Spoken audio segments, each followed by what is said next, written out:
Welcome to Buddha Enlightenment, where we guide you on the path to inner peace and spiritual awakening.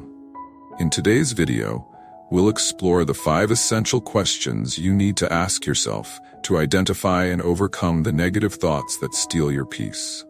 By answering these questions, you'll unlock a deeper understanding of your mind and learn how to replace destructive thoughts with positive, uplifting ones. So let's dive in.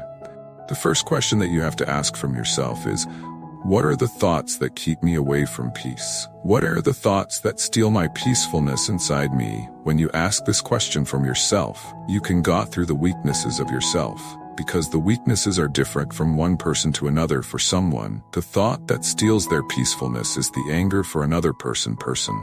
It is the jealousy for another person, it is the procrastination or the laziness. So when you ask from yourself, what makes me disturbed, what steals my peacefulness, then you will have a good understanding about what are the weaknesses inside you. Once you realize what are the weaknesses inside you, what thought pattern steals your peacefulness, then it is very easy for you to deal with that negative state of your mind.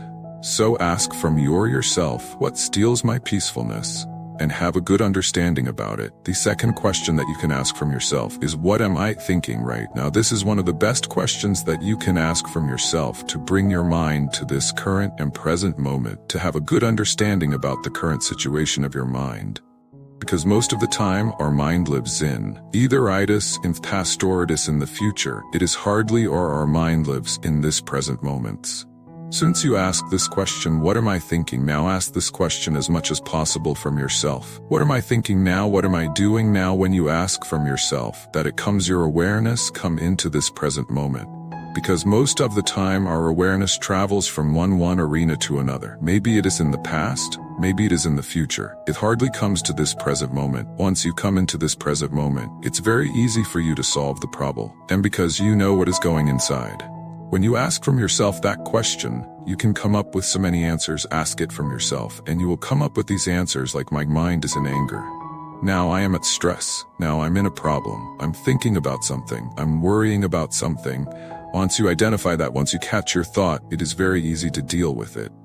Now you came to this present moment and you identify the thought. Now you have to ask the third question.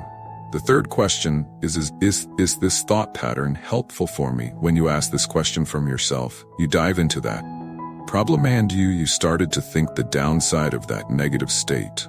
For an example, if you're in anger, you ask from yourself, is this anger really going to help me? Is it going to help me? Then you will come up with the answer, no, it is not going to help me, it only hurts me. And the other person, it will lead to many problems. When you ask that question from yourself, it gives you the chance to think about the disadvantages and the downside of your thought patterns.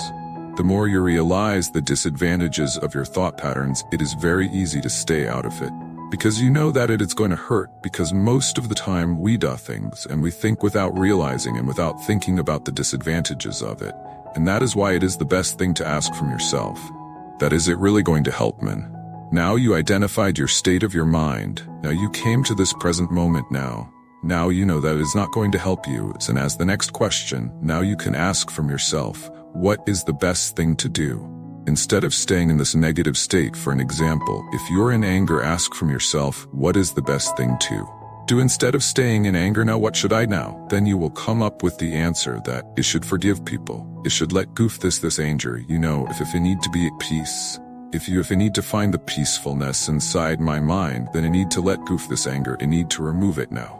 You come up with a solution. Now the best part is the most amazing thing is every one of us know what is good and bad. We know what to do and what not to do now. For an example, let's say, now we know that too much sugar is bad for our health, but what we do when we're going to we just pour some extra sugar into it. We put some extra sugar into it. We know it is bad without considering about it is bad, we do it. And that is why the correct thing that you can do is think about, what is the best thing that I can do now? Was it forgive that people? Is it let go of that jealousness? Is it let go of that laziness? And continue to work. When you think about that, you come up with a solution from yourself.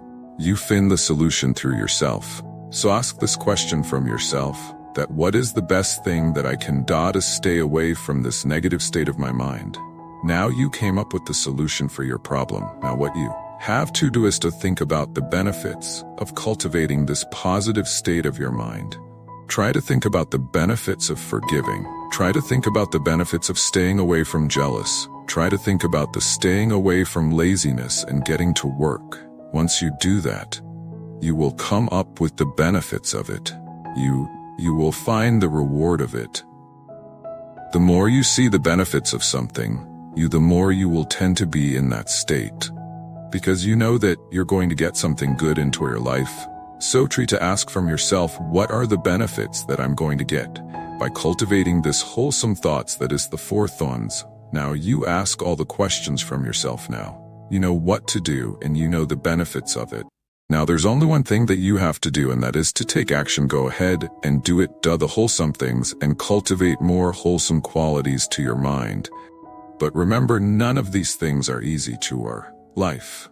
It is very difficult. We have to try hard. We will fail when we are doing these things.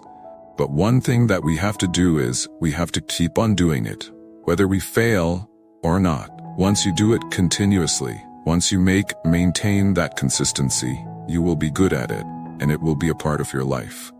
So that's how we deal with our mind. That's how we deal with the negative states of mind. So practice this and see it will work for you. Remember, mastering your mind is a lifelong journey, and with each question you ask, you're one step closer to true inner peace.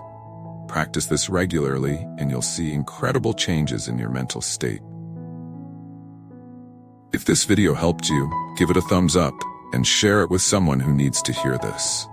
Don't forget to subscribe to Buddha Enlightenment for more insights into mindfulness, Buddhist wisdom, and personal transformation.